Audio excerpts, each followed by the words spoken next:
Okay, so it is imperative that you work on mobility issues, stability issues, and movement prep before you do any type of workout or on days when you're not doing a workout.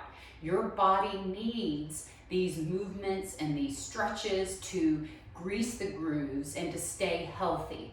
So here I'm going to walk you through your dynamic activation movement prep warm-up that you are going to use before you work out each day.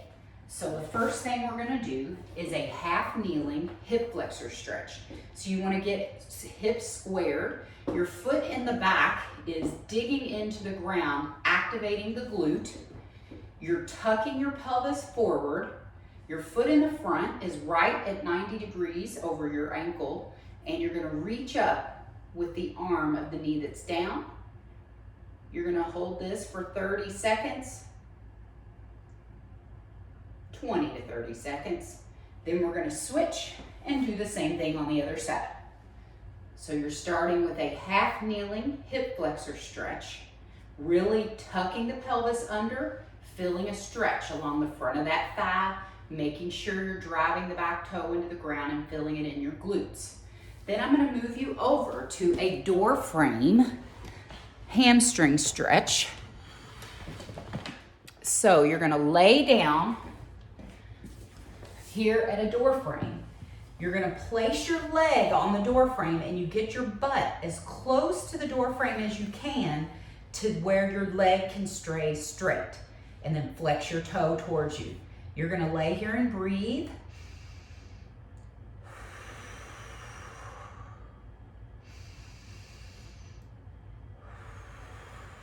With your breathing, you want to do diaphragmatic breathing, bypassing the chest and inflating in the abdomen area, the diaphragm, creating that strong cylinder around your spine. Then after you've done some breathing and you've laid here in this stretch for 20 to 30 seconds, you're going to lay your hands down, palms up, keep your neck relaxed.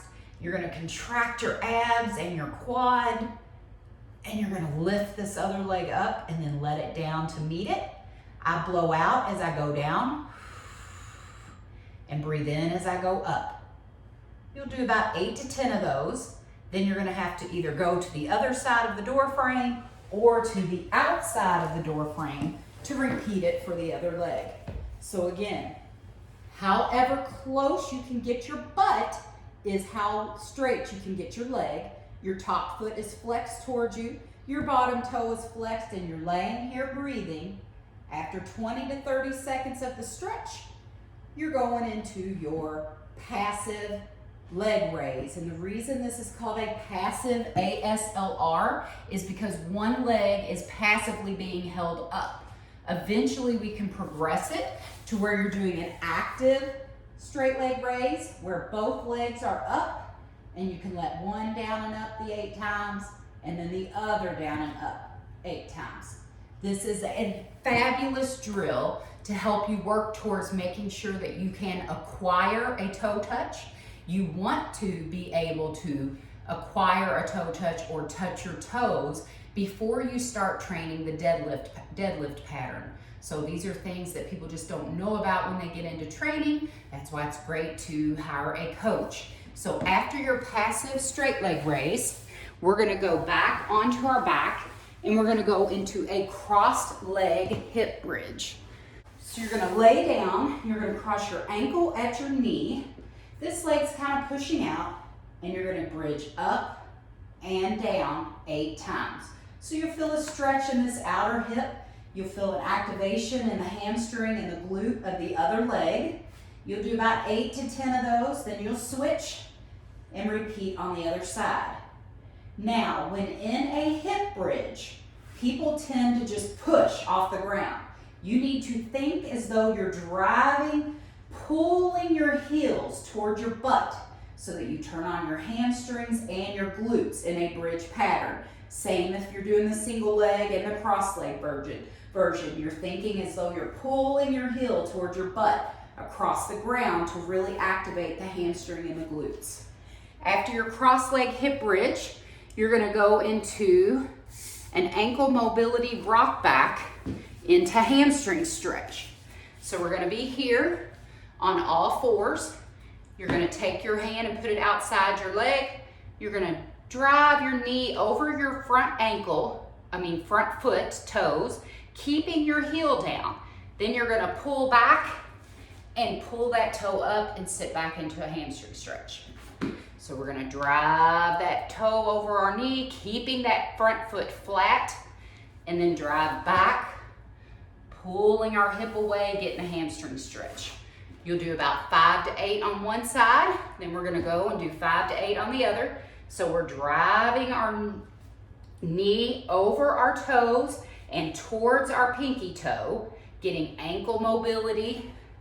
You can kind of do that a few times even before you go into the hamstring part where we're gonna pull back.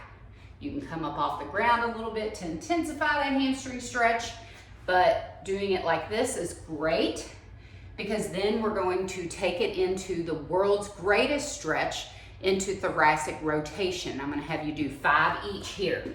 So this one, you're going into your Spider-Man lunge. You're dropping that elbow down to the arch of the foot, and then you're swinging open, opening your chest to the wall away from you. Taking your hand down, putting it back, going back over here, elbow down to the arch, opening that chest towards your knee, back down, send that foot back, and you're gonna do that 5 times each side. Really working on thoracic mobility when you do your reach, where you're getting just a strong T formation, not reaching your arm back behind you, but your whole chest opening. Then I'm gonna take you off the floor into toy soldiers. You stand up nice and tall, opposite hand to opposite foot. You're gonna do 8 each. So 16 total. Then I just want you to practice a few toe touches.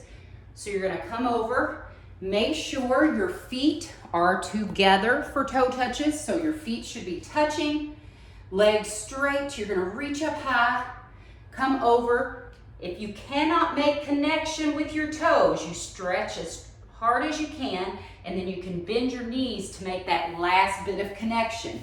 I want a connection each toe touch for 5 to 8 of those.